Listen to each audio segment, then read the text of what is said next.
आज RMB case के अधिवेशन के मौके पर और महाराष्ट्र राज्य की राष्ट्रीय अधिवेशन के अंतर्गत तैयारी के बारे में जो मीटिंग आयोजित की गई थी, जिसके लिए सारे स्टेट से कार्यकर्ता यहाँ आए हैं और उसी के अंतर्गत सत्कार का कार्यक्रम भी आयोजित किया गया था। साथियों, 6 अक्टूबर को जो नागपुर में आंदोलन हुआ और उसमें लगभग 45,000 लोग जेल में डिटेन किए गए और इसके अलावा 2-3 लाख लोग नागपुर शहर में मौजूद थे और नागपुर शहर को जोड़ने वाले जितने भी एक्सप्रेस हाईवे थे, उस एक्सप्रेस हाईवे पर 200 किलोमीटर तक गाड़ियों को रोका गया था और वहां उन गाड़ियों में भी 1 लाख से कम लोग नहीं थे। तो इस तरह से कई लाख लोग जो है उस कार्यक्रम में 3-4 लाख लोग नागपुर के इस आंदोलन में उपस्थित थे। तो इतनी भारी संख्या में सारे देश भर से लोग उपस्थित थे, तो ये कोई यकायक नहीं हुआ है। इसके लिए बहुत लंबे देर से तैयारी चल रही थी। लगभग मुझे याद है हमारे देश में 18 साल की उम्र के व्यक्ति को स्टेट गवर्नमेंट में या सेंट्रल गवर्नमेंट में नौकरी मिलती थी।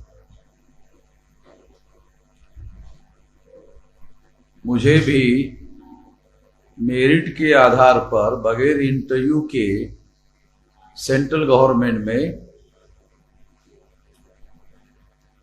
डायरेक्ट अपॉइंटमेंट किया गया था। जब मैं वहां ज्वाइन हुआ तो एक आदिवासी व्यक्ति उस सेक्शन का सेक्शन सुपरवाइजर थे। उन्होंने पटेल व्यक्ति थे, उनसे 1 साल जूनियर थे, उनको जिम्मेदारी दी कि मुझे 6 महीने के लिए ट्रेनिंग देने का काम करे। तो वो जो पटेल व्यक्ति थे वो भी अजीब आदमी थे। वो मुझे शाम 6 बजे तक टेलीफोन विभाग में काम कैसे किया जाता है उसका ट्रेनिंग देते थे और 6 बजे के बाद बामसेप के मीटिंग का ट्रेनिंग देने के लिए लेके जाते थे। पहले दिन वो मुझे बामसेप के मीटिंग में लेके गए। तो बामसेप के मीटिंग में डेली फिर उनके साथ मुझे जाना पड़ता था और इस तरह से बामसेप संगठन में हमारी एंट्री हुई। तो उस समय मेरी उम्र 18 साल 3-4 महीने की रही होगी। तो आज 21 नवंबर को मेरी उम्र 65 साल पूरी हो जाएगी। अगर इस हिसाब से 65 साल से 18 साल 3 महीने का समय निकाल दिया जाए तो ये लगभग 46 साल 8-9 महीने का समय होता है, राउंड अबाउट 47 ईयर। तो इतने साल से मैं लगातार इस काम में लगा हुआ हूं। इस संदर्भ में एक और बात जानना जरूरी है कि ये जो आंदोलन है, इस आंदोलन की शुरुआत दीना भानाजी ने की। इस आंदोलन की शुरुआत काशीराम जी ने नहीं की, क्योंकि बहुत सारे लोगों को मिसअंडरस्टैंडिंग है। तो मैं थोड़ा क्लियर कर देना चाहता हूं कि इस आंदोलन की शुरुआत काशीराम जी ने नहीं की, इस आंदोलन की शुरुआत दीना भाना जी ने की। और दीना भाना जी 7वीं 8वीं से ज्यादा पढ़े लिखे नहीं थे, मगर लड़ाई लड़ने के लिए डिग्री होना जरूरी नहीं, हौसला होना जरूरी। दीना भाना जी मूल रूप से राजस्थान के रहने वाले थे, सफाई का काम करने वाली जाति से संबंधित, और वहां उन्होंने SC/ST welfare employees welfare association नाम का संगठन बनाया। वो 7वीं 8वीं से ज्यादा पढ़े लिखे नहीं थे, मगर उनके संगठन में ग्रेजुएट लोग सदस्य थे। वो 7वीं 8वीं से ज्यादा पढ़े लिखे नहीं थे, मगर उसके संगठन में ग्रेजुएट लोग थे। उसमें पहला ग्रेजुएट जो है DK खापरोडे, उसके संगठन के सदस्य थे, सक्रिय कार्यकर्ता।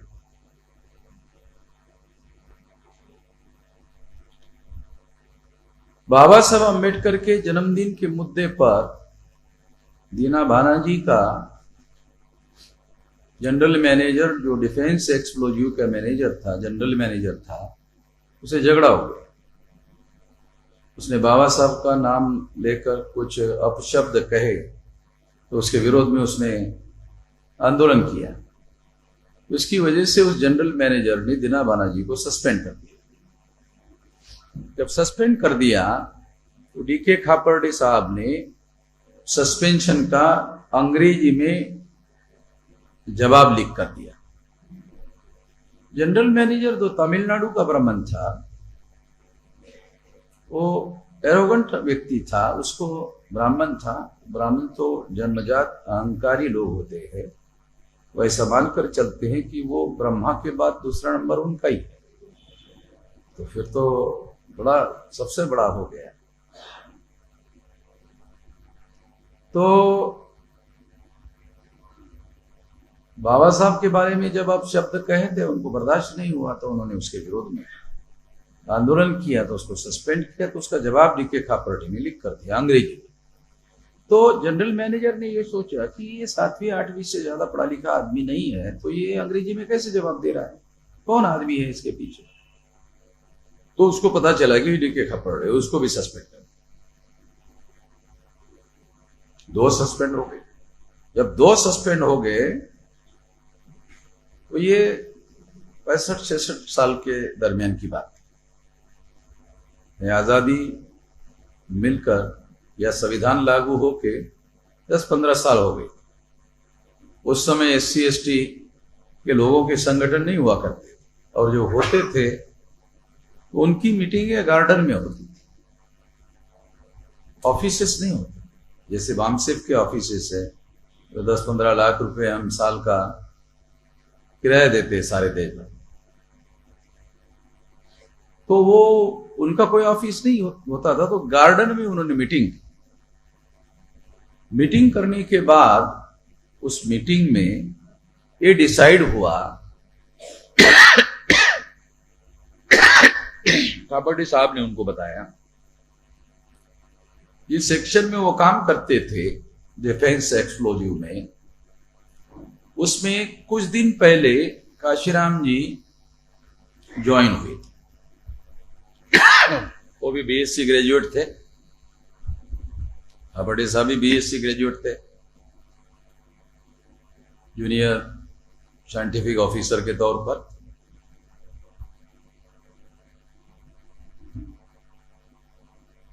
तो वहां ये गार्डन में ये निर्णय हुआ कि इस मसले पर क्यों ना काशीराम जी की मदद लिया जाए। तो 11 लोगों का डेलीगेशन बनाया गया, और वो काशीराम जी को मिलने के लिए जहां वो रेंट से रहते थे वहां गए। तो काशीराम जी ने उनकी बात को ज्यादा तवज्जो ना देते हुए उनको भगा दिया। जब उनको भगा दिया तो ये लोग दुखी होकर वापस आ गए। फिर वही गार्डन में बैठे।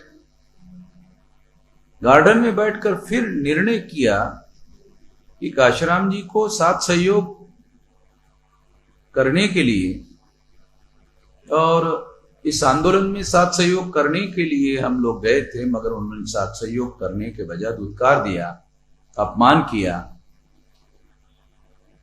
तो ऐसा उन्होंने क्यों किया, ये पूछने के लिए हम कल दोबारा जाएंगे। दोबारा गए कि आपने हमारे साथ ऐसा व्यवहार, दुर्व्यवहार क्यों किया, ऐसा पूछने के लिए फिर वो 11 लोग हुए। गए तो उन्होंने उनको पूछा कि आपने ऐसा करने के बजाय हमारा अपमान क्यों किया, साथ सहयोग देने के बजाय। तो काशीराम जी ने कहा कि आप लोग मुझे आंदोलन में शामिल होने के लिए बोल रहे थे, अगर मैं आंदोलन में शामिल होता तो कुछ दिन के बाद आप लोग भाग जाते। तो मैंने सोचा कि जब कल आप लोग भागने वाले ही हो तो आज ही क्यों ना भगा दूं, इसलिए मैंने आप लोगों को भगा दिया। तो दीना भाना जी ने कहा नहीं, हम लोग भागने वाले लोग नहीं है, लड़ने वाले लोग हैं, भिड़ने वाले लोग हैं, मार्शल लोग हैं। अच्छा, लड़ने वाले हो तो ऐसा करो कि तुम्हारे इस मामले में मैं जनरल मैनेजर को मिलता हूं, मगर मेरी एक शर्त है कि वो जिस कैबिन में बैठता है उस कैबिन के 2 दरवाजे हैं, वो 2 दरवाजे के ऊपर एक पर दीना भाना खड़े रहेंगे, दूसरे पर डीके खापर्डे खड़े रहेंगे, और दोनों का काम होगा, मैं जब अंदर जाऊंगा तो आप दरवाजे पर रहोगे और बाहर से कोई अंदर आदमी नहीं आना चाहिए। काशीराम जी ने उनको कहा मंजूर है सर? कहा ठीक है। तो ये लोग खड़े हो गए, काशीराम जी अंदर गए। अंदर जाने के बाद काशीराम जी ने जनरल मैनेजर को कहा, वो भी ऑफिसर थे, चाहे जूनियर साइंटिफिक रिसर्च ऑफिसर थे, मगर ऑफिसर थे, तो उनको उन्होंने कहा कि आपने बाबा साहब अम्बेडकर के जन्मदिन के मुद्दे पर इन लोगों को सस्पेंड किया, ये तो कोई समझदारी की बात नहीं है। वो जनरल मैनेजर एरोगेंट था और ब्राह्मण था, तो वो काशीराम जी को ही धमकाने लगा और डांटने लगा। काशीराम जी 6 फुट की हाइट थे, तो वो बड़ा कैबिन था और बड़ा कांच का ये लगा हुआ था, उसके सामने टेबल था, तो कांच के साथ ऐसे खड़े हो गए। खड़े होकर वो उधर बैठा था, कुर्सी तो ऐसे थी ना, तो ऐसा खींच कर उसके बाल पकड़े। जनरल मैनेजर ऐसे बाल पकड़े, पकड़कर जो कांच का टेबल था उसके ऊपर ऐसा ऐसा 2-4 बार किया, तो उसके नाक से खून निकलने लगा। तो दीना भाना जी ने देखा कि खून निकल रहा है, दौड़कर खापर्डे साहब के पास गए कि वो काशीराम उसका मर्डर कर देगा, मर्डर कर देगा, वो बहुत गुस्से वाला आदमी है। दोनों लोग दौड़कर काशीराम जी को छुड़ाए और उसको बाहर निकले। अब चूंकि ये 2 दरवाजे पर थे तो किसी तीसरे आदमी ने देखा नहीं। काशीराम जी ने पहले से प्लान बनाकर, ये हो सकता है ऐसी बाचाबाची, वो पंजाबी आदमी है, बाचाबाची होगी। तो जनरल मैनेजर का ये मिसअंडरस्टैंडिंग हो गया कि 2 लोगों ने मुझे बचाने का काम किया, तो दूसरे दिन उसका सस्पेंशन रिवोक कर।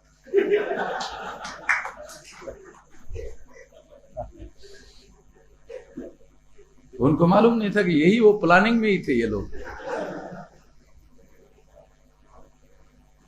और काशीराम जी को सस्पेंड कर दिया। जनरल मैनेजर को यह लगा कि इस समस्या की असली जड़ जो है वो दीना भाना है, तो दीना भाना को ये 3 लोगों के मजबूत गठबंधन से हटाना। दीना भाना जी का ट्रांसफर करने का ऑर्डर निकाला उसने, तो दिल्ली चले गए दीना भाना। दीना भाना जी दिल्ली जाने के पहले तो ये काशीराम जी सस्पेंडेड थे, ये दोनों ड्यूटी पर ज्वाइन करते थे। तो दीना भाना जी ने काशीराम जी को SC/ST welfare employees welfare association का अध्यक्ष बनाकर वो दिल्ली चले गए। अब ये अध्यक्ष काशीराम जी रहेंगे, वो सस्पेंडेड है समय समय।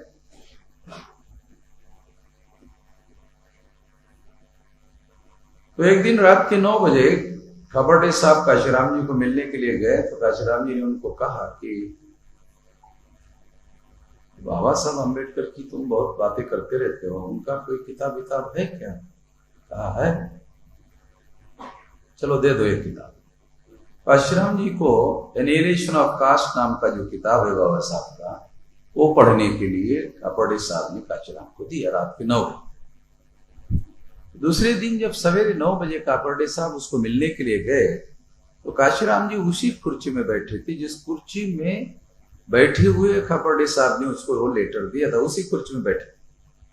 वो रात भर वैसे वैसे उसी कुर्सी में बैठे, सवेरे 9 बजे भी उसी कुर्सी में बैठे थे। तो खबरडे ने उनको पूछा, खबरडे साहब ने पूछा उनको कि ये पढ़ना हो गया? कहा कि 1 बार 2 बार 3 बार 4 बार, कई बार पढ़ा, ये अभी भी पढ़ रहा हूं, तुम जब आ रहे। तो खबरडे कि ये जो किताब है, ये पढ़ने के बाद मुझे ऐसा लगा कि जिंदगी में कुछ करने के लिए मकसद होना चाहिए, और वो मकसद ये किताब पढ़ने के बाद मुझे मिल गया है। इसलिए अब मैं अपने घर जाने वाला नहीं, पंजाब जाने वाला नहीं हूं। मैं आज से अपने घर का त्याग करता हूं। दूसरी बात उन्होंने कहा कि मेरी शादी का एंगेजमेंट हो गया है, वो मैं तोड़ देता हूं। तीसरी बात उन्होंने कही कि मैं अब जिंदगी में अपने नाम पर किसी प्रकार की कोई प्रॉपर्टी नहीं बनाऊंगा। ये 3 बातें दूसरे दिन सवेरे खबरडे साहब को काशीराम जी ने कही, और उन्होंने फिर उस काम को जारी रखा। हाई कोर्ट में अपनी केस लेकर गए, हाई कोर्ट ने उनके फेवर में निर्णय दिया, मगर वो दोबारा ज्वाइन नहीं।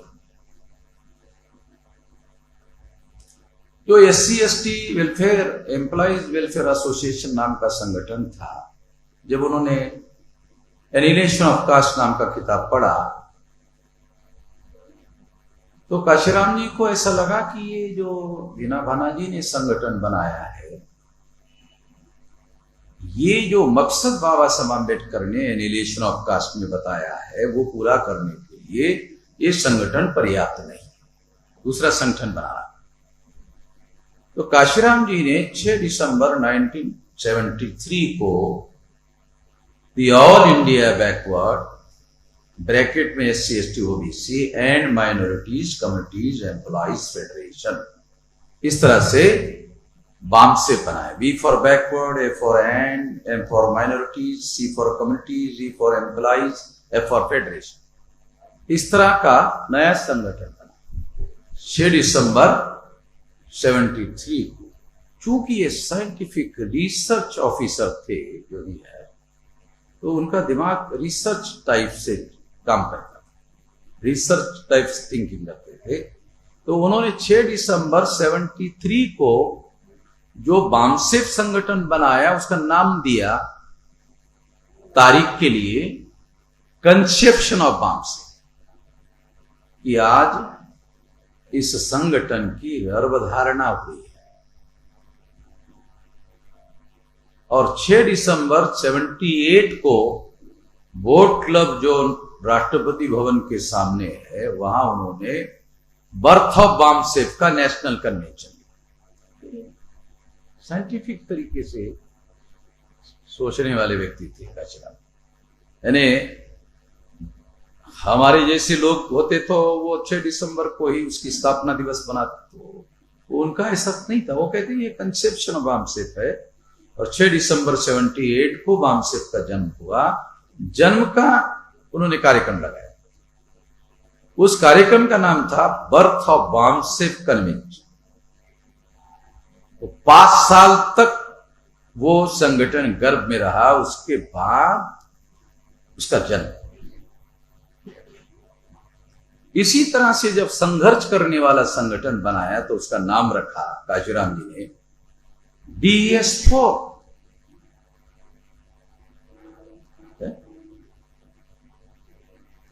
नहीं लगता? साइंस जैसा नहीं लगता? H2HO4 वगैरह नहीं रहता साइंस में, है? रहता कि नहीं? तो वो काशीराम जी ने जो उनका रिसर्च करने वाला वैज्ञानिक दिमाग था, वो वैज्ञानिक दिमाग का उन्होंने उसमें उपयोग। तो काशीराम जी इस आंदोलन में सीनियरिटी में तीसरे नंबर के व्यक्ति थे। थोड़ा सभी लोगों को सही सही मालूम होना चाहिए। पहले नंबर के व्यक्ति दीनाबाई, उन्हीं की वजह से यह आंदोलन शुरू हुआ। दूसरे नंबर के व्यक्ति का नाम DK खापटे, सीनियरिटी। तीसरे व्यक्ति का नाम काशीराम। दोनों लोग रिवोक हो गए, काशीराम जी सस्पेंडेड हो गए। काशीराम जी के पास समय ही समय था और फिर काशीराम जी जो है इस बात को लेकर आगे बढ़े। फिर उन्होंने पीछे मुड़कर नहीं देखा। बाबा साहब आम्बेडकर के बारे में, काशीराम जी पंजाब के रहने वाले थे। पंजाब से वो देहरादून में नौकरी के लिए गए, सर्वे ऑफ इंडिया। वहां सर्वे ऑफ इंडिया का दफ्तर है, जो नकाशे वगैरह बनाते हैं ना, भारत का नक्शा, महाराष्ट्र का नक्शा, नहीं, वो एक डिपार्टमेंट है सेंट्रल गवर्नमेंट का, उसका नाम है सर्वे ऑफ इंडिया। वहां पहले उनको नौकरी, वहां की नौकरी छोड़कर फिर वो पुनः 6 दिसंबर 1956 को जब बाबा साहब आम्बेडकर का मृत्यु हुआ तो पंजाब के एक दूसरे व्यक्ति थे, दोआबा रीजन के, ज्ञानी परशुराम। उधर सिख धर्म की गुरु ग्रंथ साहब के आधार पर एक डिग्री है, वो अभ्यास करने वाले व्यक्ति को ज्ञानी डिग्री मिलती है, वो भी ग्रेजुएट माना जाता है। वो ज्ञानी परशुराम जो थे वो सीनियर थे काशीराम जी को। वो उनके कमरे में 2 लोग मिलकर किराएदार रहते थे। तो 6 दिसंबर 56 को जब बाबा साहब आम्बेडकर का मृत्यु हुआ तो वो खबर ज्ञानी परशुराम को लगी, तो वो दिन भर रो रहे थे ज्ञानी परशुराम। तो काशीराम जी को बड़ा अजीब लगा, क्यों रो रहे? काशीराम जी को बाबा साहब आम्बेडकर के बारे में कोई ज्यादा जानकारी नहीं। तो पहली जानकारी बाबा साहब आम्बेडकर के बारे में, अभी भी बहुत सारे देश में लोग हैं जिनको बाबा साहब आम्बेडकर के बारे में जानकारी नहीं है। न भारत सरकार न राज्य सरकार बाबा साहब आम्बेडकर के बारे में लोगों को जानकारी हो इसकी कोई खबरदारी नहीं लेते, जानबूझकर छुपाने की कोशिश करते। ये तो वामसेव की वजह से अभी नागालैंड मिजोरम तक मामला चला गया। फिर हम लोगों को पूछते हैं तो ठीक है, तो टाई वाला बाबा तो ठीक है, ये पगड़ी वाला बाबा कौन है? तो टाई वाले को भी नागालैंड तक पहुंचाए और पगड़ी वाले को भी वामसेव के लोगों ने ही पहुंचाने का काम किया। तो सीनियरिटी के रेफरेंस में ये बात मैं आप लोगों को कॉन्शियसली कह रहा हूं। तो इस तरीके से ये आंदोलन जो है शुरू के काल में चलता रहा। तो जब मैं औरंगाबाद में बाबा साहब आम्बेडकर ने मिलिंद कॉलेज बनाया, वहां मैंने पढ़ाई की, मैं वहां का ग्रेजुएट। तो वहां पढ़ाई के साथ साथ बहुत सारी दूसरी बातें भी पढ़ाई जाती थी, तो उसका हमारे दिमाग पर बहुत गहरा असर पड़ा। तो उसके साथ साथ फिर वामसेव में आने का मौका मिला और संगठित आंदोलन कैसे किया जा सकता है उसके बारे में जानकारी मिली। तो पूना से हम लोग औरंगाबाद में जानकारी लेने के लिए खापर्डे साहब को बुलाते थे। वो संडे को आते थे, तो दिन भर फील्ड वर्क करके हम रात में उनकी मीटिंग लगाते थे और रात में 10 बजे के बाद खाना खिलाकर उनको बस स्टैंड में औरंगाबाद के लेके जाते थे, छोड़ने के लिए, पूना जाने के लिए, ताकि सवेरे वो पहुंचकर अपने ड्यूटी पर ज्वाइन हो जाए। जब हम छोड़ने के लिए जाते थे तो उनको सवाल पूछते थे, जवाब देते थे। एक गाड़ी आई, चली गई, फिर दूसरा सवाल पूछते, फिर एक गाड़ी आई चली गई। तो कभी कभी रात के 2 बजे, 3 बजे, 4 बजे ऐसा सवाल जवाब चलते रहता। वो बोलते रहते, हम सवाल पूछते रहते। सवाल पूछने को ज्यादा समय लगता नहीं था। हम नए नए थे तो हमारे पास सवाल बहुत होते थे, नए लोगों के सवाल बहुत होते हैं। तो हम बोलते थे, वो जवाब देते थे, और जवाब देते वो थकते नहीं थे। वो 2 बजे तक, फिर 3 बज जाते, 4 बजे गाड़ियां आ रही है, जा रही है गाड़ियां। औरंगाबाद पुणे जाने वाली जितनी गाड़ियां है, नागपुर से इधर उधर से गाड़ियां औरंगाबाद आती, फिर औरंगाबाद आकर पुणे जाती। तो सवेरे रात भर गाड़ियां चलती रहती थी। और फिर जब हमारे सवाल खत्म हो जाते तब फिर वो चलो अभी चलो। तो वो जब सवाल जवाब में जानकारी देते थे, उस दौरान खास तौर पर मुझे जो कार्यक्रमों के द्वारा जानकारी मिलती थी, उससे ज्यादा जानकारी सवाल जवाब की शेप में काबड़े साहब के द्वारा हमें जानकारी मिली। और उस समय पहली बार हमें एहसास हुआ कि संगठित शक्ति निर्माण किए बगैर इस देश में जो व्यवस्था है उसको बदलना संभव नहीं।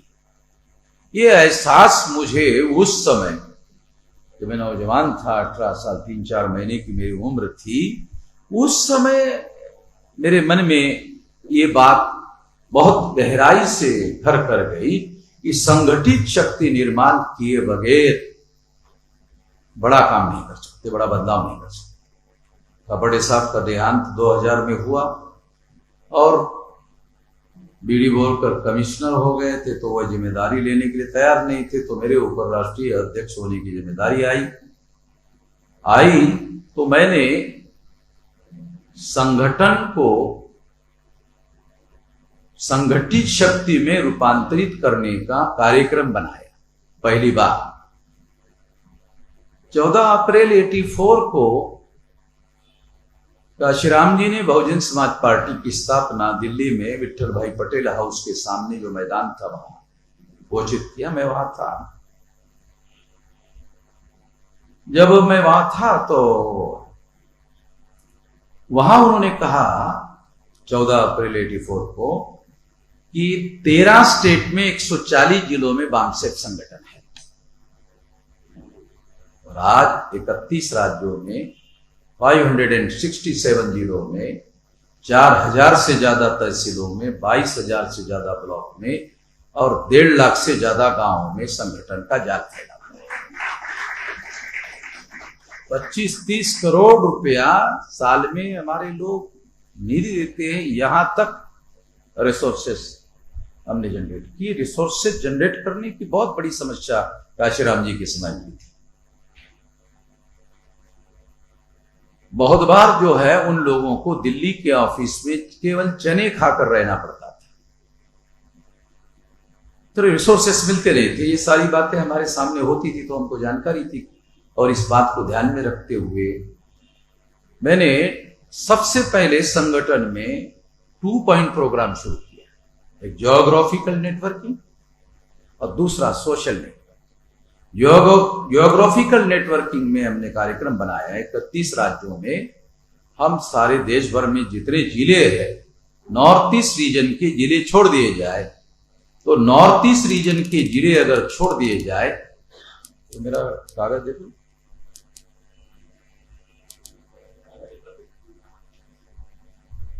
चलिए मेरे पास है इधर।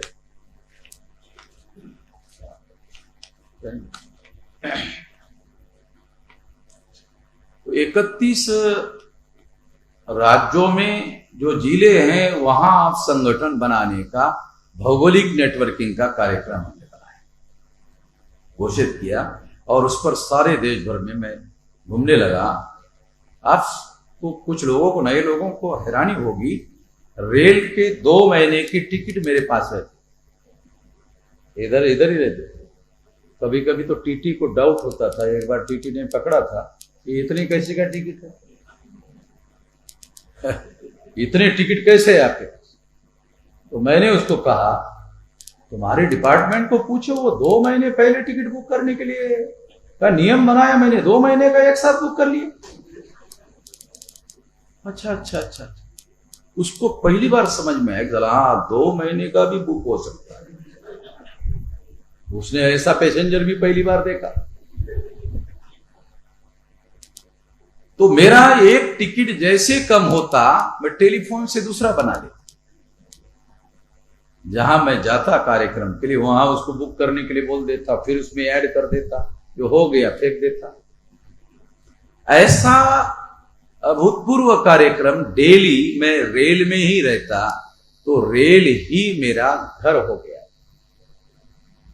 जब टिकट में नंबर छप के आता, नंबर देखते ही समझ जाता कि ये लोअर है, ये मिडल है, कि अपर है, कि साइड लोअर है, कि साइड अपर है। मैंने नंबर देख के ही बोल देता अरे ये नंबर है, क्योंकि इतने देर तक मैं रेल में ही रहता था। तो इतने लगातार कोशिश करने के बाद आज 31 राज्यों में एक संगठन फैला हुआ है, ऐसे नहीं फैला हुआ। दूसरी बात, सोशल नेटवर्क। शेड्यूल कास्ट की 1703 जातियां है, शेड्यूल ट्राइब के ट्राइब 801 है, ओबीसी के 3743 है। ये तीनों मिलाकर 6247 टुकड़े हैं। 2400 जाति से ज्यादा लोग अभी हमारे पास कार्य करता है।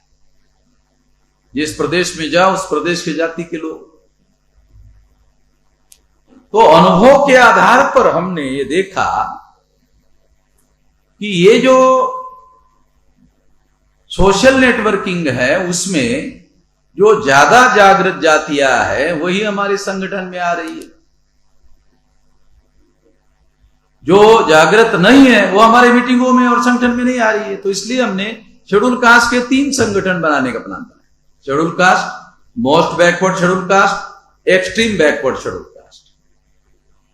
एक्सट्रीम बैकवर्ड शेड्यूल कास्ट का मतलब है 29 जातियां है शेड्यूल कास्ट की जो सफाई का काम करती है। ऑल इंडिया सफाई का काम केवल शेड्यूल कास्ट की जातियां करती है। शेड्यूल ट्राइब की जातियां सफाई का काम नहीं करती है, ओबीसी की जातियां सफाई का काम नहीं करती है।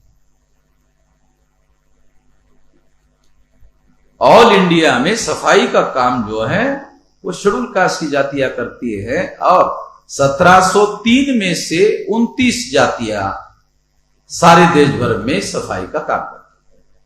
कुछ लोगों का भ्रम है कि एक जाति के लोग करते हैं, गलत बात है।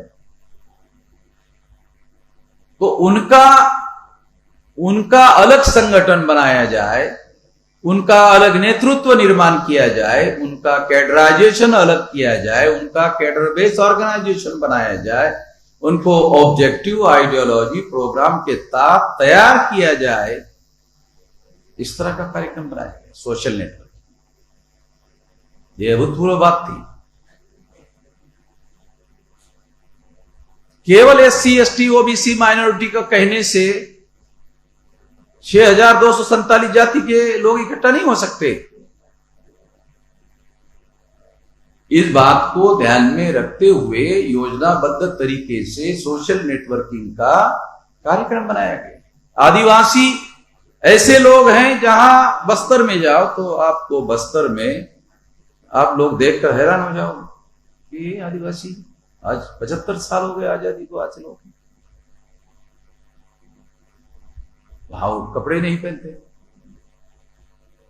तो जब तक ऐसे लोगों को कैसे समझाओ, ऐसे लोगों को कैसे जोड़ो, कैसे संगठन निर्माण करो।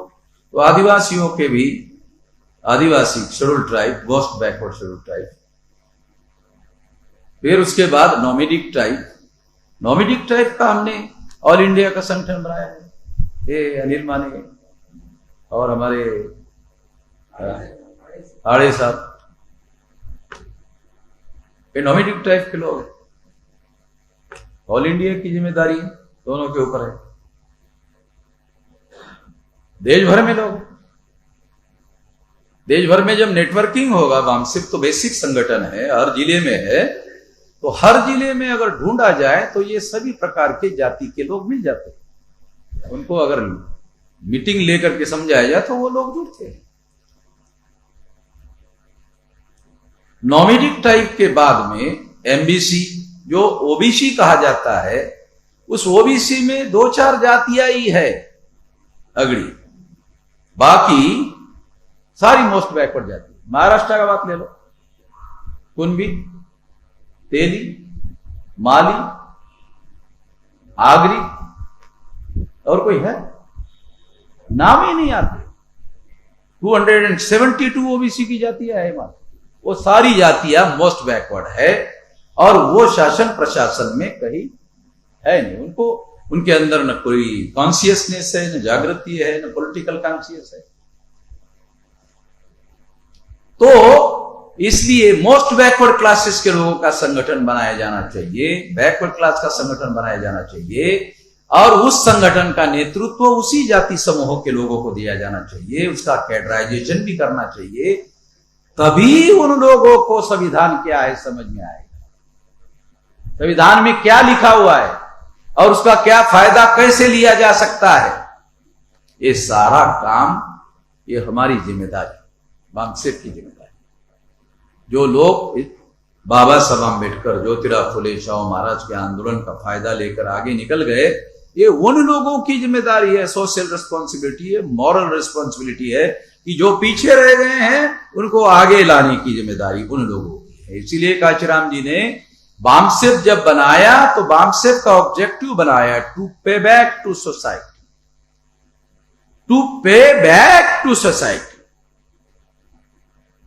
बहुत सिंपल शब्द है मगर सिंपल है नहीं।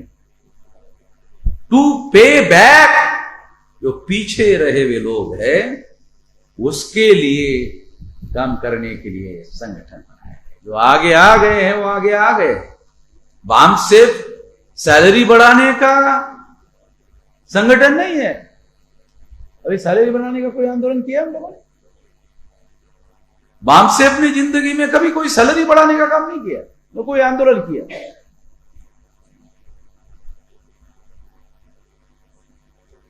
बामसेफ में पेबैक करने के लिए लोगों को तैयार किया, और पेबैक करने के आधार पर वो बुद्धि, पैसा, हुनर, समय, श्रम 5 साधन देते थे। संगठन से उनको कुछ भी नहीं दिया जाता था, संगठन को वो देते थे। दूसरे संगठन में और इस संगठन में बहुत ज्यादा मौलिक अंतर है। दूसरे संगठन लेने के लिए बनते हैं, ये संगठन देने के लिए बनाया गया है, टू पे बैक टू सोसाइटी। तो इसलिए ये संगठन समर्पण पर खड़ा है, त्याग पर खड़ा है, लेने पर खड़ा नहीं। ये देने वाला संगठन है। नहीं तो हमारे लोगों के हाथ तो ऐसे हजारों साल से, वैसे जिनके हाथ थे उनको इस तरह से करवाया गया, ये पे बैक टू सोसाइटी। तो इस तरीके से ये जो संगठन बनाया गया, ये संगठन 2000 से जब मेरे निगरानी नियंत्रण में आया तब मैंने ये 2 पॉइंट प्रोग्राम बनाया। अभी 15 पॉइंट प्रोग्राम है। अभी ये कार्यक्रम 2 पॉइंट प्रोग्राम नहीं है। अभी बामसेफ के पास, हमारे पास 15 पॉइंट प्रोग्राम है। जो 2 पॉइंट प्रोग्राम मैंने आपको बताया वो 15 पॉइंट प्रोग्राम है। इतना बड़ा कार्यक्रम है। तो इसलिए साथियों, इस बात को ध्यान में रखते हुए हम लोगों ने इस काम को सारे देश भर में तैयार किया, और इतना विशाल भौगोलिक नेटवर्किंग, सोशल नेटवर्किंग तैयार किया। और जब इतना बड़ा तैयार हुआ, ट्रेन किया, उसके बाद 3-4 लाख लोग वहां आए। इतना लंबा समय लगाने के बाद, फिर इतना सारा काम करने के बाद लोग वहां आए। ऐसे ही एकाएक नहीं आए। ऐसे ही 5 मार्च 2019 को हमने भारत बंद करवाया, तो नरेंद्र मोदी को कानून संविधान संशोधन करवाना पड़ा। तो साथियों, ये इतना बड़ा टर्नआउट या इतना बड़ा मोबिलाइजेशन अपने आप नहीं हुआ, इसके बैकिंग में बहुत लंबी तैयारी है। तो इस आंदोलन को केवल अपने मनोहर, प्रोफेसर मनोहर है नागपुर के,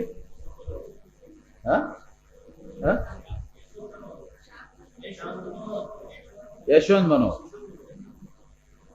ते वो मुझे जब 9 तारीख के पवार साहब का कार्यक्रम है, उधर भी पवार साहब ने भी मुझे इसी पगड़ी पहनाई। तो उस समय वो बोले कि न भूतो न भविष्यति, ऐसा आपने करके दिखाया। मैंने कहा नहीं, ये अभी और आगे बहुत है, अभी तक का बहुत ज्यादा। तो मैं ये जो नागपुर का आंदोलन है, ये ज्यादा से ज्यादा ऐतिहासिक है। दूसरा होने के बाद आप बोलेंगे अरे वो भूलना पड़ेगा नागपुर। दूसरा जब आप दूसरा करके दिखाएंगे ना, जब आपको दूसरा करके दिखाऊंगा अरे तो ये थोड़ा छोटा था, तो आप भूल जाओ। फिर तीसरा करेंगे वो दूसरा भूल जाओ। तो अभी हम लोग जो तैयारी कर रहे हैं वो थोड़ा बात करके समाप्त करना चाहता हूं। देखो, 2 बातें कहना चाहता हूं कि अभी लड़ाई 6 तारीख से संघ परिवार वर्सेस मूल निवासी परिवार, ये लड़ाई शुरू हो गई है। 5 तारीख तक क्या लड़ाई चल रही थी भारत में मालूम है? हिंदू वर्सेस मुसलमान, हिंदू मुसलमान, हिंदू मुसलमान, हिंदू मुसलमान, हिंदू मुसलमान, हिंदू मुसलमान चलता। 6 तारीख के बाद हिंदू मुसलमान आरएसएस के लोग बोल रहे है, आ रहा हिंदू मुसलमान।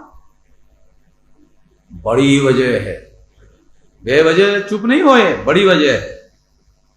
अब आरएसएस के लोगों के सामने संकट खड़ा हो गया कि अब अगर हम हिंदू मुसलमान कहेंगे तो लोग हमको सवाल पूछ सकते हैं। कौन सा? कि अगर लड़ाई हिंदू मुसलमान की है, तुम बोलते हो, तो फिर नागपुर में 6 तारीख को आए थे वो मुसलमान थे क्या? है वो मुसलमान थे क्या? तुम हिंदू थे और वो मुसलमान थे क्या? वो तुम जिसको हिंदू कहते हो वही ना आए थे। हम अपने को हिंदू नहीं कहते, ये अलग बात है, मगर तुम जिसको हिंदू कहते हो वही ना आए थे हेडक्वार्टर पर चढ़ने के लिए। और हिंदू ही चढ़ने के लिए आए थे। तो ये लड़ाई हिंदू मुस्लिम की नहीं थी, हिंदू वर्सेस हिंदू की थी। तुम्हारी भाषा में ये हिंदू वर्सेस हिंदू की थी। इसलिए आरएसएस के सामने धर्म संकट खड़ा हो गया। साला अब हिंदू मुस्लिम कहे तो कैसा? और कहने के बाद अगर लोग सवाल पूछे तो जवाब क्या दे कि वो कौन थे? इसलिए आपको बता रहा हूं कि संघ परिवार वर्सेस मूल निवासी परिवार। अब मामला हिंदू मुसलमान का इतिहास में जमा हो गया है। अब संघ परिवार वर्सेस मूल निवासी परिवार। सारे महाराष्ट्र में आपको जहां जहां से भी आए हो, केवल यही चर्चा करो कि लड़ाई अब संघ परिवार वर्सेस मूल निवासी परिवार की शुरू हो गई है। तो संघ परिवार का क्या मतलब है? 3.5%।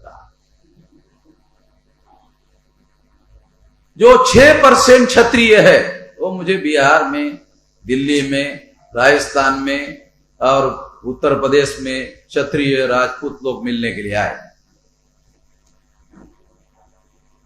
वो मिलने के लिए आए। मैंने उनको कहा, जानते हो तुम कौन हो ओरिजिनल? जानते हो? वे लो किताब विलास खड़ा। नाग लोग हो तुम, नाग लोग हो। जब ब्राह्मण भारत में नहीं आए थे तब तुम्हारा नाम क्या था? ब्राह्मण आने के बाद न हुआ, ब्राह्मण क्षत्रिय नहीं था तो कौन थे? तुम थे, ब्राह्मण भारत में आए ही नहीं थे, तब तुम कौन थे? ब्राह्मण आने के बाद वर्ण व्यवस्था बनाई, फिर तुम्हारा नंबर लगाया क्षत्रिय। और क्षत्रिय लगाया तो कैसे लगाया? ये रूलर थे, ये नाग लोग। नवल योग का किताब पढ़ो, नवल योगी ने किताब लिखा, आर्कियोलॉजिकल सर्वे ऑफ इंडिया का डिप्टी डायरेक्टर ऑफ इंडिया का, उसने किताब लिखा Nagas the ancient ruler of India.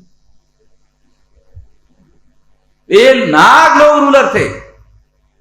इस रूलर के सामने जब ब्राह्मणों ने वर्ण व्यवस्था बनाई तो पालियन बुद्धिज्म में लिखा हुआ है, वर्ण व्यवस्था के बारे में लिखा है क्षत्रिय, उसके बाद ब्राह्मण, उसके बाद वैश्य, उसके बाद शूद्र।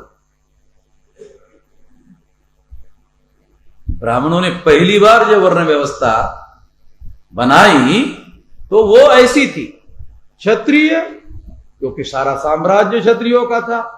उनकी मान्यता हासिल करने के लिए ब्राह्मणों ने चालाकी से उनकी मान्यता हासिल करने के लिए क्षत्रिय को वर्ण व्यवस्था में पहले नंबर पर रखा। और पुष्यमित्र शुंग ने जब सम्राट बृहदत्त मौर्य की हत्या कर दी, हत्या करने के बाद 2 नंबर का ब्राह्मण ऊपर आ गया। ब्राह्मण हो गया पहले, क्षत्रिय हो गया दूसरे नंबर। पालियन बुद्धिज्म में वर्ण व्यवस्था में क्षत्रियों को पहले नंबर पर रखा गया। तो मुझे बड़ा अजीब लगा, साले ये क्या मामला है, इसका क्या रहस्य है? अभी मैंने आपको उसको रहस्य समझाया। नाग लोगों का साम्राज्य था, उनकी मान्यता हासिल करने के लिए उन्होंने उसको पहले नंबर पर रखा। तो ब्राह्मणों के आने के बाद ही यहां के लोगों को उन्होंने क्षत्रिय कहा। तो पहले तो इनका नाम नाग था, मैंने कहा आप लोगों का तो नाग लोग हो। तो आप जानते हो मैं कौन हूं? मेरा सरनेम मैंने कहा मेश्राम है, और हमारे ही और कुछ रिश्तेदार लोगों ने मेश्राम रखने के बजाय सरनेम रखा नागदेवे। पता है उधर विदर्भ में है, इसको मालूम है नागदेवे।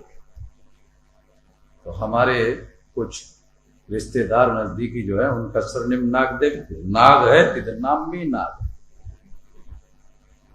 मेरे एक बड़े बहन का नाम है, वो भी नाग के साथ, जैसे नागाई है ना, इसके वो धर्म संस्थापक जो थे उसके बहन का नाम है बसवन्ना। मेरे बहन का भी नाम नागाई है सही। तो हमारे लोगों में नाग को नाम को आधार बनाकर नाम लिखने का रिवाज है। एससी में है, एसटी में है, ओबीसी में है। झारखंड में एक ट्राइब ही नाग ट्राइब है, और वहां जिले का नाम है छोटा नागपुर, क्योंकि बड़ा नागपुर महाराष्ट्र में। ये जो नागपुर है ये बड़ा है। जब बड़ा नागपुर होता है तो उसका इससे ध्वनित निकलता है, कहीं ना कहीं छोटा होगा। छोटा होगा तभी तो बड़ा होगा, छोटा होगा ही नहीं तो बड़ा कहां से होगा? शब्द का एक शाब्दिक अर्थ होता है और शब्द का एक ध्वनित अर्थ होता है। भाषा शास्त्र का अध्ययन करो तो आपको पता चलेगा। तो मैं आप लोगों को ये बात उदाहरण देकर के समझा रहा हूं। मैंने उनको कहा कि तुम लोग पूर्व के नाग हो, मैं भी नाग हूं, और 2 भाई अब आपस में मिल गए, तो तुम 6% हो, उधर बामन के पास मत जाना। मैं प्रबंध कर रहा। तो शुरू हो गया उनका कि नहीं हम हिंदू नहीं। मैंने ठीक है, यहीं से शुरू कर। तुम पुराने कौन हो वहां तक पहुंच जाओगे, आज नहीं तो कल, कल नहीं तो परसों, परसों नहीं तो तरसों। इतिहास में जब ढूंढोगे तो जरा पहुंच ही जाओगे। आदमी जड़ जैसे हम अपनी जड़ ढूंढ रहे, और जड़ तक पहुंच रहे हैं। जो विलास करात ने किताब लिखा वो 3 खंड में, और ऑक्सफोर्ड और कैम्ब्रिज यूनिवर्सिटी के रिसर्च लोगों के रेफरेंसेस है, ऐसे नहीं है, पूरे सबूतों के साथ। तो इस तरह से साथियों, ये संघ परिवार का मतलब है 3.5%। और पहले हम 15% कहते थे, छोड़ दो, अभी वो छोड़ दो, तो पुरानी बात हो गई, विचारधारा में विकास होना जरूरी है। तो अब जो है ये 3.5% वर्सेस 85%। संघ परिवार वर्सेस मूल निवासी परिवार का मतलब है 3.5 वर्सेस 85%। और 6% कुछ दिन के बाद मिलाना पड़ेगा।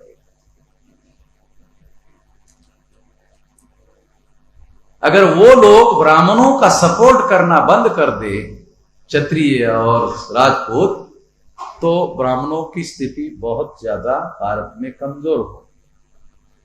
अब आजकल ब्राह्मण मेरे ऊपर आरोप कर रहे हैं, दूसरों को कम समझ में आता है, मुझे ज्यादा समझ में आता है। और क्या आरोप लगा रहे? वामन मेश्राम ब्राह्मणों को सेग्रीगेट कर रहे। किसी को समझ में नहीं आता, मेरे को समझ में आता। क्या बोलते हो? वामन मेश्राम ब्राह्मणों को सेग्रीगेट कर रहे। इस पर मैं अभी कुछ नहीं बोलना चाहता, उनको बोलने तो, मगर मुझे समझ में आ रहा है कि वो क्या कह रहे हैं।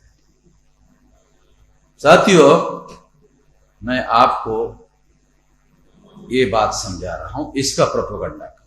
ये लड़ाई 6 तारीख से शुरू हो गई है। दूसरी बात, वामसे भारत मुक्ति मोर्चा और बहुजन क्रांति मोर्चा और 86 ऑफशूट संगठन सबसे शक्तिशाली संगठन है या आरएसएस सबसे शक्तिशाली संगठन है? यह है दूसरा मुद्दा जिसको आपको फील्ड में लेकर जाना है। हम लोगों ने जब ऐलान किया हेडक्वार्टर पर लेके जाएंगे दिल्ली में, ऐलान किया, वहां पहले से 150 लोग थे। तो वो महाराष्ट्र के नागपुर के साइड के लोग थे। तो आरएसएस के लोगों ने दिल्ली को लिखा, अरे ये तो नागपुर के लोग हैं, इसमें तो वामन मेश्राम की जाति के बहुत सारे लोग हैं, वो लोग कैसी रक्षा करेंगे आरएसएस के हेडक्वार्टर की? उनको हटाओ और सेंट्रल गवर्नमेंट का भेजो। तो सेंट्रल गवर्नमेंट के 150 लोगों को CISF, central industrial security force भेजा। ये पैरामिलिट्री फोर्स है। जब 3-4 लाख लोग अनियंत्रित हो गए, इतना भीड़ इकट्ठा हो गया, असिस्टेंट पुलिस कमिश्नर डॉक्टर विलास करात के पास आए, क्योंकि मेरे बाद ये आंदोलन की सारी तैयारी डॉक्टर विलास करात कर रहे। उसको कहा, आप लोगों ने 2-4 लाख लोग नागपुर में लाकर रखे और हमें आखिरी तक पता नहीं चलने दिया। शिवाजी महाराज के गनीमी काबा की तरह आपने काम किया, आप सफल हो गए हो, हम हार गए हैं, आप विजयी हो गए हो, अब तो चुप हो जाओ, अब तुम खत्म करो विलास को, क्योंकि मुझे डिटेन किया था, उसको नहीं किया था, उसको बोल अब तो खत्म करो। वो ये परिस्थिति वहां पर थी, कोई वो कंट्रोल नहीं कर पा रहे थे। वो लेफ्ट राइट कर रहे थे, हथियार उठा रहे थे, नीचे कर रहे थे। हमारे लोग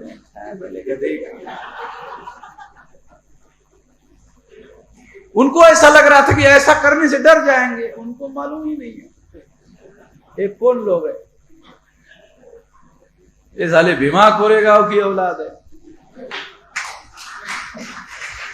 ये डरने वाले हैं।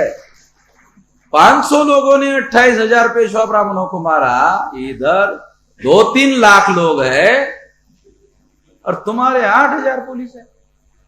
और लड़ाई पुलिस के साथ है नहीं। हमारे लोगों ने कहा पुलिस के साथ थोड़ी लड़ाई हमारी, तुम बीच में गाय के आ रहे, छोड़ दो। आरएसएस उधर, इधर हम, छोड़ दो, काहे के लिए बीच में पड़ते हो? हमारी उनकी लड़ाई होने दो। तो फडणवीस नागपुर में रहकर ही संचालन कर रहा था। फडणवीस ने कमिश्नर को मेरे पास भेजा सदर पुलिस चौकी में। मैं समझ नहीं पाया, साला कमिश्नर इंस्पेक्टर को टेलीफोन करके बोल सकता था कि वामन मेश्राम को गाड़ी में डालो और कमिश्नर ऑफिस में ले आओ, ऐसा कह सकता था। तो कमिश्नर खुद मेरे पास क्यों आए? मैं सोचने में पड़ा कि ऐसा कैसे हो गया। तो फडणवीस ने उसको आदेश दिया,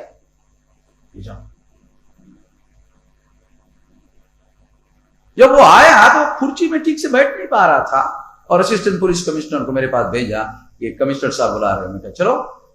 कमिश्नर ने मुझे कहा बैठते ही, अब अगला आपका क्या प्लान है? अरे क्या प्लान है, इधर डिटेन करके रखा तुमने। मैंने कहा इधर डिटेन करके रखा, अगला प्लान क्या है? इधर डिटेन करने से प्लान होता है क्या है? वहां लोग आपके काबू में नहीं, इधर तो इसीलिए तो आए हो ना। वो उस 200 कमांडो लेकर आए। मैंने इंस्पेक्टर पूछा कि ये 200 कमांडो लेकर इस कमिश्नर क्यों आए? आपने सारे नागपुर में लोगों को फैला के रखा हुआ है, तो कमिश्नर साहब डर गए कि पता नहीं उसको घेर लेंगे कई लोग, तो उसके प्रोटेक्शन के लिए तो 200 कमांडो जो है, कमांडो लेके 200। मैंने कहा अरे ये मिलिट्री वाले लोग, मैंने देखा मिलिट्री वाले लोग कौन है? राहुल को कहा अरे राहुल ये मिलिट्री वाले दिख रहे हैं 200, और वहां भी वो लेफ्ट राइट वहां भी कर रहे थे। हम लोग उधर पुलिस वालों के साथ बातचीत करके टाइम पास कर रहे थे। तो कमिश्नर को हमने कहा देखो आपने गलत किया, मुझे डिटेन किया, उन लोगों को शांत करने का काम मैं ही कर सकता था, आपने मुझे डिटेन किया। आपको गुरूर था 8000 पुलिस जो है कंट्रोल कर लेगी, क्या हुआ? कुछ हुआ नहीं ना, इसलिए ना आए हो। तो उसको लगा कि इससे बात करने का कोई मतलब नहीं, कहा असिस्टेंट पुलिस कमिश्नर का भेजा। फिर उसने दोबारा कमिश्नर को, असिस्टेंट पुलिस कमिश्नर को बुलाया और उसको कहा कि उनको कहो कि एक वीडियो बना के दे। मैंने कहा क्या बनाना होगा? कि आंदोलन करने वाले लोग जो है संविधान और शांतिपूर्ण तरीके से अरे पहले ही कह रहा हूं, इतने दिन से शांतिपूर्ण ही कह रहा हूं, पहले से कह रहा हूं, लो बना देता, पहले से कह रहा हूं और एक बना देता हूं। बना दिया। मैंने कहा वो हमारा मोबाइल जो आपने जब्त किया ना उसमें बनाऊंगा, पुलिस वाले के मोबाइल में बनाऊंगा तो हमारे लोग यकीन नहीं करेंगे, ध्यान रखना। तो राहुल ने और हमने बातचीत किया कि मोबाइल कैसे निकाला जाए। तो ठीक तो हमारे सारे मोबाइल जो है उन्होंने दिया, हमारे मोबाइल में हमने वो मैसेज रिकॉर्ड किया, वो लोगों को सुनाया। तो हमारे लोगों ने नहीं, जब तक वामन मेश्राम को नहीं छोड़ा जाता तब तक हम लोग यहां से नहीं हटेंगे। फिर असिस्टेंट कमिश्नर मेरे पास आए, तो लोग ऐसा कह रहे हैं आपके, इसके बाद भी। मैंने कहा ये अरे मेरे को मैं ही छोड़ने का आदेश कैसे दे सकता हूं? कमिश्नर के पास जाओ ना, मेरे पास थोड़ी है। अजीब आदमी हो। वो कमिश्नर के पास गया कि वो लोग ऐसा बोल रहे, छोड़ो तो नहीं तो कुछ नहीं होगा, तो छोड़ दो। आएगा असिस्टेंट पुलिस कमिश्नर, ये कमिश्नर साहब बोले छोड़ दो। अरे 2 बज गए, साले कुछ खाना ही अभी तक खिलाया नहीं, कुछ भी नहीं, और ऐसे ही छोड़ो, भूखा पैसा लोग छोड़ दोगे, क्या खाओगे? मैंने कहा क्या मिलेगा? बोले हल्दीराम भुजिया। भुजिया खिलाओगे? सलाम खाना बोल रहे हैं, भुजिया खिलाओगे? नहीं, बोले हल्दीराम भुजिया वाला ब्रांड का नाम है, खाने का ब्रांड है, उसका नाम है हल्दीराम भुजिया वाला। मैंने कहा भुजिया ही खिलाओगे जाके। तो खाना लाया और 8-10 गाड़ियों में इंस्पेक्टर ने 1-2 पुलिस हथियार वाले लेकर, डरे वो भी डरे, पता नहीं हमको घेर ली।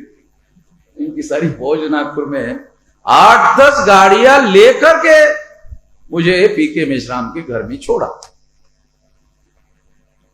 तो मैं आप लोगों को ये बताना चाह रहा हूं, तो जब ये किया गया तो फडणवीस ने आरएसएस के हेडक्वार्टर पर मैसेज दिया कि ये लोग अनियंत्रित है, पुलिस के काबू में नहीं है, ये लाखों की संख्या में है, कभी भी हेडक्वार्टर में आ सकते हैं, हेडक्वार्टर में ताला लगाओ और बाहर निकलकर जाओ, अंदर मत रहो, ये लोग कभी भी आ सकते हैं। ऐसा टेलीफोन का मैसेज उधर दिया और देकर वो लॉक करके भाग गए। 8 दिन पहले भागवत भोपाल में थे, वो पहले ही भागे थे। उसने सोचा कि ऐसा होने वाला है। वो मुख्यमंत्री का जो बाप है ना, ये छत्तीसगढ़ का, वो भी आए थे। उसकी तबीयत ठीक नहीं थी, बोले नहीं, अमन मिश्रा आरएसएस के विरोध में आंदोलन करा, वो वही कर सकता है। तो दूसरा आदमी था, वो उसने पूछा क्यों? वो आदमी जिद्दी है तो वो करेगा ही, तो इसलिए मैं जाता हूं। तो मुख्यमंत्री के बाप को सर्किट हाउस में अरेस्ट करके रखा, उसको बाहर ही नहीं निकलने दिया। तो इस तरह से पुलिस विभाग के लोगों ने हमें बताया कि वो नागपुर के हेडक्वार्टर को लॉक लगाकर सारे के सारे लोग भाग गए। तो भाग गए, इससे सिद्ध हो गया ये वामसिद्ध भारत मुक्ति मोर्चा, बहुजन क्रांति मोर्चा और उसके 86 ऑफशूट संगठन सबसे शक्तिशाली संगठन है आरएसएस भगोड़े लोगों का संगठन।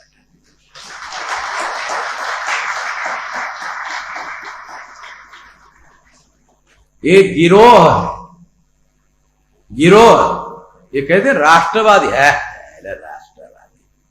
राष्ट्रवाद कशाची खाता तरी चायला है? राष्ट्रवादी गिरोह है। गिरोह सज्जनों का नहीं होता, दुर्जनों का ही गिरोह होता है।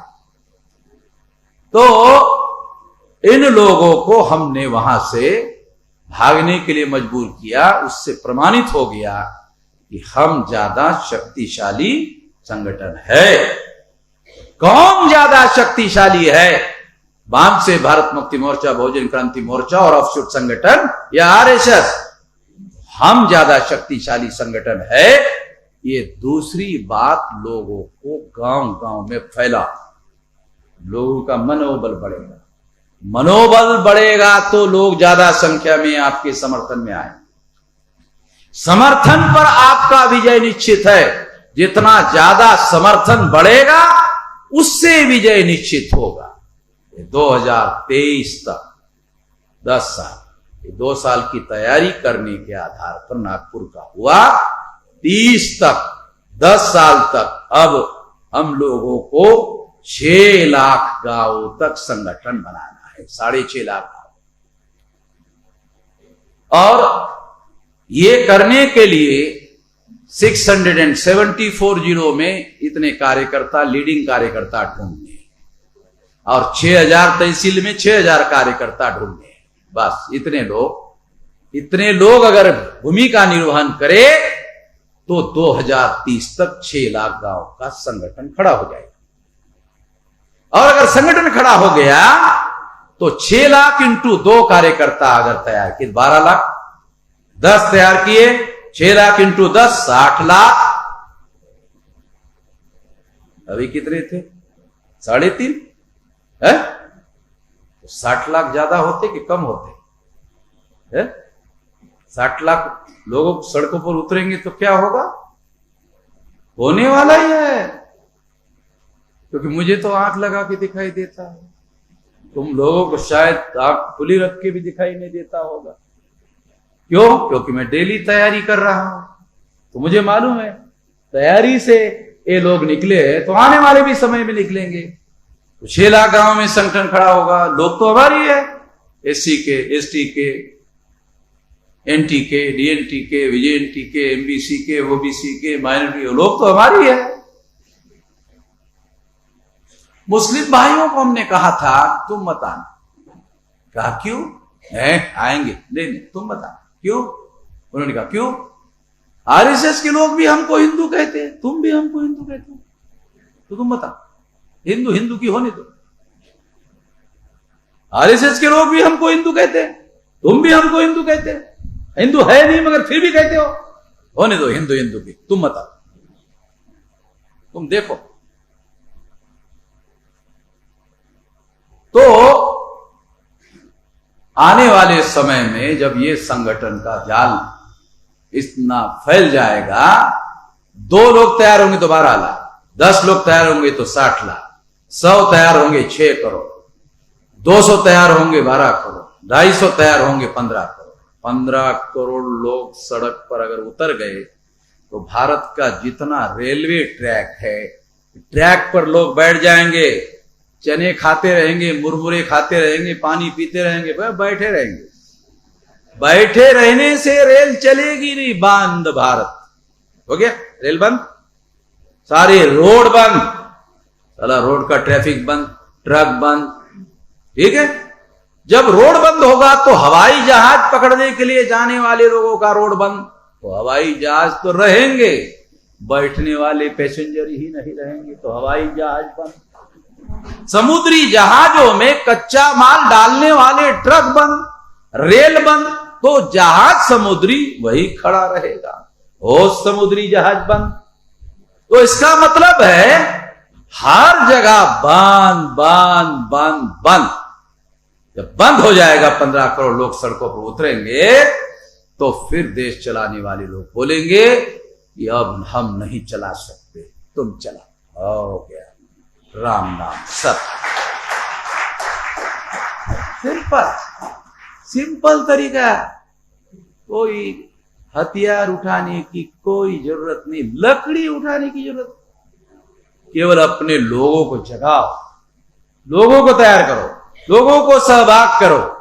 सहभागी करने का सिंपल तरीका है भौगोलिक नेटवर्किंग करो, सोशल नेटवर्किंग करो और संगठनाओं का जाल बनाओ। एक संगठन का नहीं, 86 संगठनाओं का जाल बनाओ, तो कोई हमारा आदमी बचेगा ही नहीं,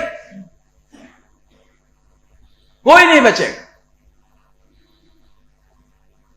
तो इस तरीके से अगर हम संगठन बनाते हैं, संगठन पर मैं सबसे ज्यादा जोर दे रहा हूं। संगठन बनाने में मैंने जिंदगी बहुत सारे समय लगाया और बेसिक संगठन मजबूती से बनने की वजह से ये बड़ा काम हो रहा है। और जो योजना मैं अभी आपको बता रहा हूं, अगर इस तरीके से करो, अरे 3-3.5 लाख लोग अगर 6 लाख गांव को एडॉप्ट कर ले, एक कार्यकर्ता 2 गांव, अरे 2 महीने में हो जाते 6 लाख।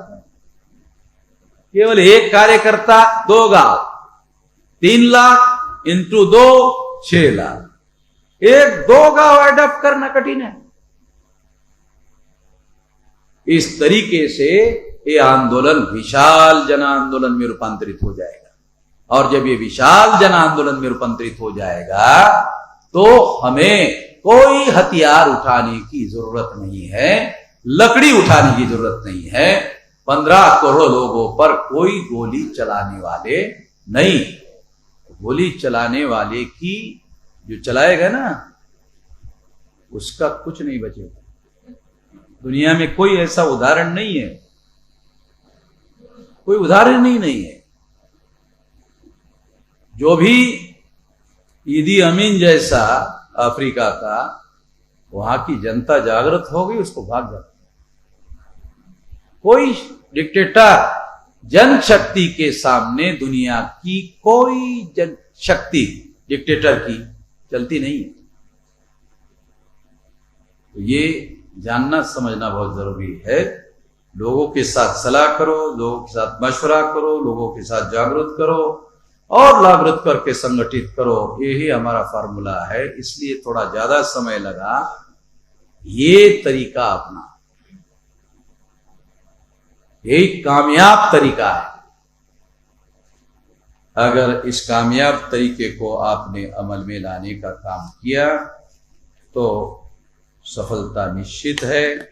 कई दिन से, 1 तारीख से मैं उत्तर प्रदेश में था, 2 तारीख को उत्तर प्रदेश में था, 3 तारीख को उत्तर प्रदेश में था, 4 तारीख को उत्तराखंड में था, 5 तारीख को बिहार में था, 6 तारीख को मध्य प्रदेश में था, 7 तारीख को झारखंड में था, 8 तारीख को मध्य प्रदेश में था, 9 तारीख को पंजाब में था, 10 तारीख को मध्य प्रदेश में भोपाल और ग्वालियर है। ग्वालियर में एक अलग कार्यक्रम था। 11 तारीख को गुजरात, दादरा नगर हवेली एंड दमन दीव का कार्यक्रम था।